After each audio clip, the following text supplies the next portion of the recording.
60 men closed in on him in a room built for debate, not for killing.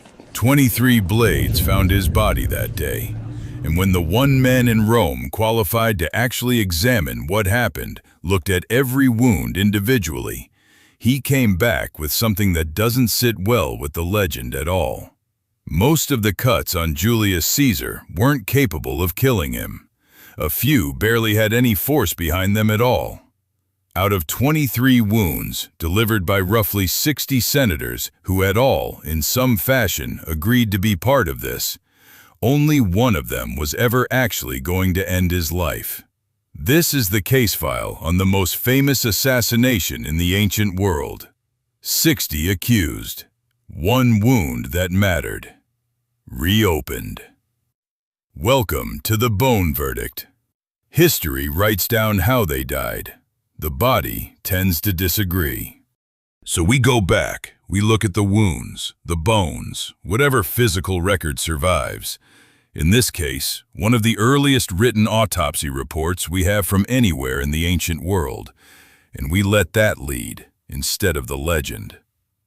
Stay through this one, because by the end, you'll know which of those 60 men in the room actually killed Julius Caesar. And it's almost certainly not the answer you'd guess walking in. Before the body can tell you anything, you need to understand why 60 Roman senators were willing to risk their lives to put a knife into one man in the first place. By 44 BC, Caesar wasn't just powerful. He'd just been named dictator for life, dictator perpetuo. And for a republic that had spent nearly 500 years organizing itself specifically to prevent any one man from holding permanent, unchecked power, that title was the nightmare scenario arriving in plain sight. He'd pardoned old enemies, filled the Senate with men loyal to him personally, and was reportedly about to leave Rome for a long military campaign that would put him out of reach for years. The men who killed him called themselves the Liberatores, the Liberators. More than 60 senators eventually joined in, with Gaius Cassius Longinus and Marcus Junius Brutus as the names history remembers best. Brutus is the detail worth sitting with for a second, because Caesar had personally protected and promoted him for years. This wasn't one unified will acting through 60 hands. It was a coalition, frightened, mixed in motive, and made up mostly of men who had probably never put a blade into another person in their lives. Keep that in mind, because it's about to show up directly in the evidence. March 15th, 44 BC. The theater of Pompeii, where the Senate happened to be meeting that day. Caesar takes his seat. A senator named Julius Caesar approaches with a petition, really just a pretext, and pulls the toga off his shoulders. That's the signal. Servilius Casca strikes first, from behind, at the neck or shoulder. And this is where the clean version of the story already starts to fall apart against what actually happened. Caesar doesn't go down. According to Suetonius, he turns, grabs Casca by the arm, and stabs him with a stylus, a sharpened writing tool, the only thing he had on him. For a moment, the most powerful man in Rome is fighting back with a pen. It's not the tidy, choreographed killing the word assassination makes you picture. It's a crowd pressing in from every side, several of them so close together that some accounts have conspirators wounding each other by accident in the crush. Brutus himself reportedly takes a hand injury during the attack, almost certainly not from Caesar, but from another conspirator's blade, swinging too close in a space that had gotten far too crowded. By the time Caesar finally goes down, at the base of a statue of his old rival Pompey, a detail history has never quite let go of, he's been stabbed 23 times. That number tells you something before you even look at a single wound. Someone who's killed before, a soldier, an executioner, doesn't need 23 attempts. 1 or 2 wounds, placed with intent, finish it. 23 is the opposite of control. It's 60 frightened men, several of them clearly doing this for the first time, swinging into a crowd, some of them very possibly striking a body that had already stopped responding. And here's the detail that almost never survives the popular version of this story. Rome actually had the body formally examined afterward, specifically to determine, as best they could, what had killed him. The physician's name was Antistius. What he did next is considered by a number of historians to be one of the earliest documented forensic medical examinations on record, nearly 2,000 years before forensics was even a word, long before anything resembling modern medicine existed. He went through all 23 wounds individually. Not testimony, not assumption. He looked at the body and reported his findings publicly. Suetonius records the conclusion. Of 23 wounds, only 1 was fatal. It's worth just letting that sit for a moment. 60 conspirators, 23 blades landing on a single man. And the only formal medical authority who actually examined that body concluded that 22 of those wounds, the overwhelming majority of the violence inflicted that day, did nothing to cause his death. So what does a body covered in 22 non-fatal wounds actually tell a trained examiner? Wounds to the back, the shoulders, the arms, the hands, consistent with strikes thrown from bad angles, glancing blows, the kind of hesitation cuts that don't fully commit to depth. Exactly what you'd expect from a crowd of amateurs stabbing in a panic, several possibly hitting a body that was already collapsing, others quite possibly cutting each other instead of him, which lines up neatly with that hand injury Brutus is recorded as having sustained. This is the part almost every version of this story leaves out, probably because it complicates the legend. Most of the 60 men who raised a blade against Caesar did not, in any physical sense, kill him. They were there. They took part in something, but the body draws a much sharper line between being present for a killing and actually causing one than the story usually allows. And that line rarely survives the way history likes to talk about groups. So which one strike, out of 23, actually ended his life?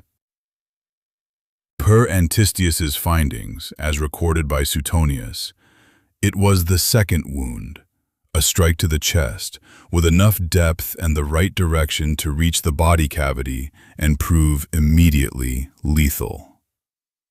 Not the first wound, not the most symbolic one, not anything thrown late, once the crowd had already descended into full chaos.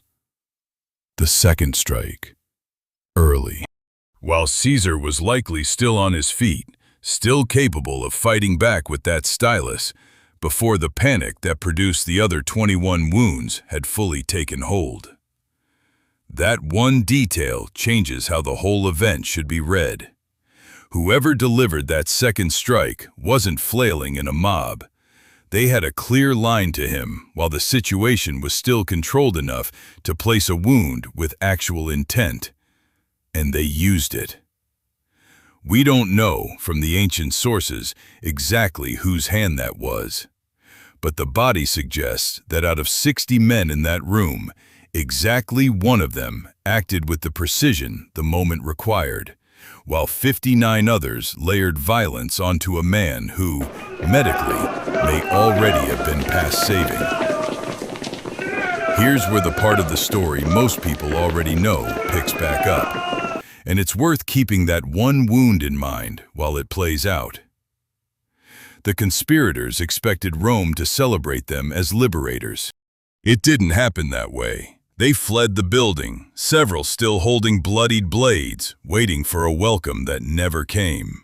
Mark Antony, Caesar's ally and co-consul, made sure of that. 3 days later, at the funeral, he read Caesar's will aloud to the crowd, revealing generous gifts to the Roman people, and turned public anger toward the killers instead of away from them. Within 2 years, almost everyone central to the plot was dead. Cassius and Brutus both took their own lives after their forces lost to Antony and Caesar's adopted heir, a young man named Octavian, at the Battle of Philippi. The republic they'd killed to protect didn't survive either. Octavian became Augustus, Rome's first emperor, and the permanent, unchecked power Caesar had been killed to prevent simply arrived again, under a different name, and lasted far longer than Caesar's ever did.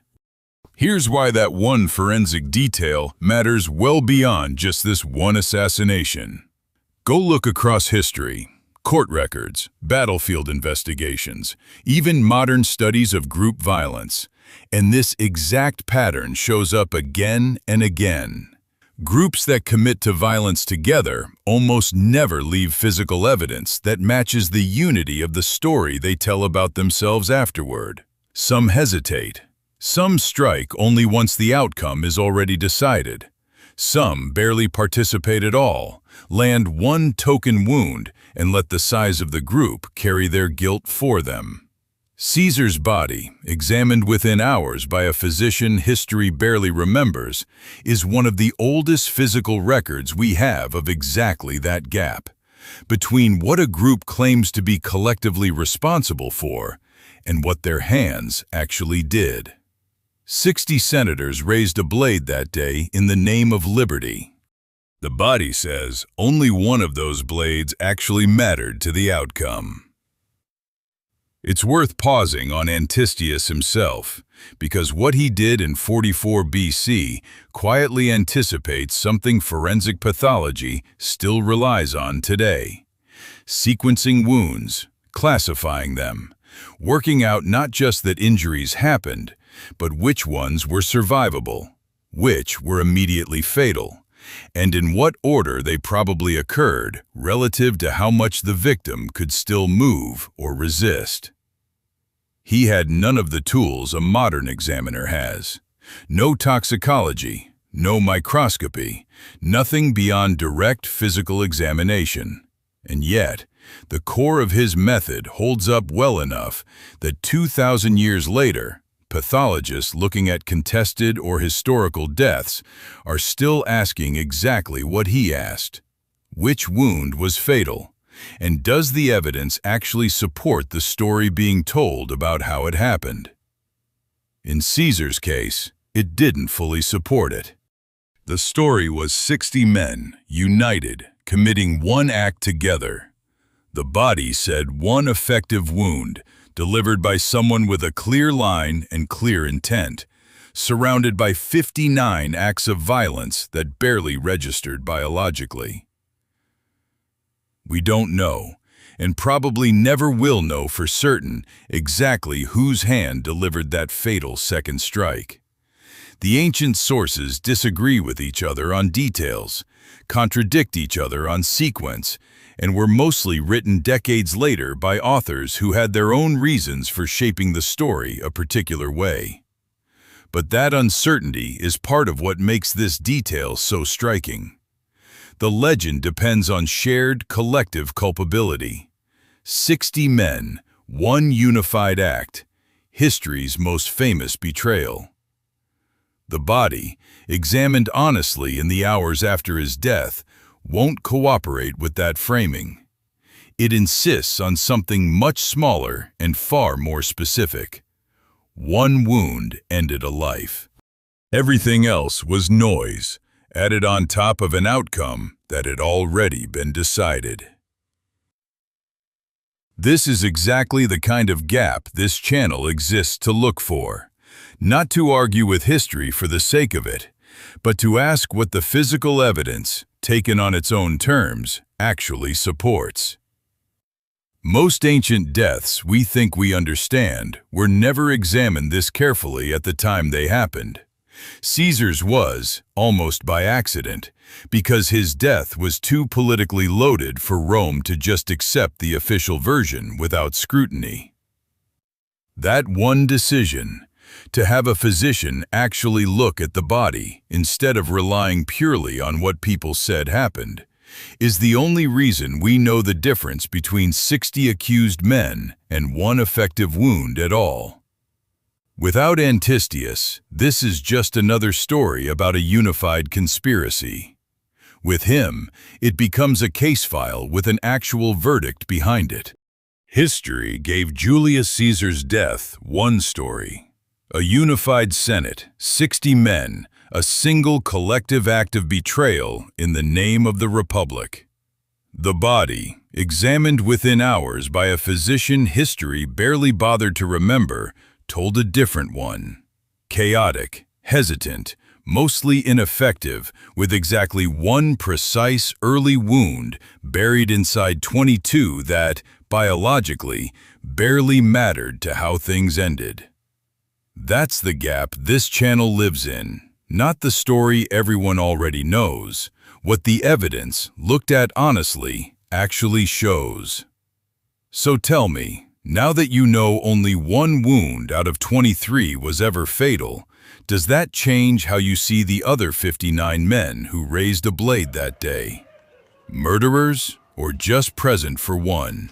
Leave your verdict in the comments. I read every single one.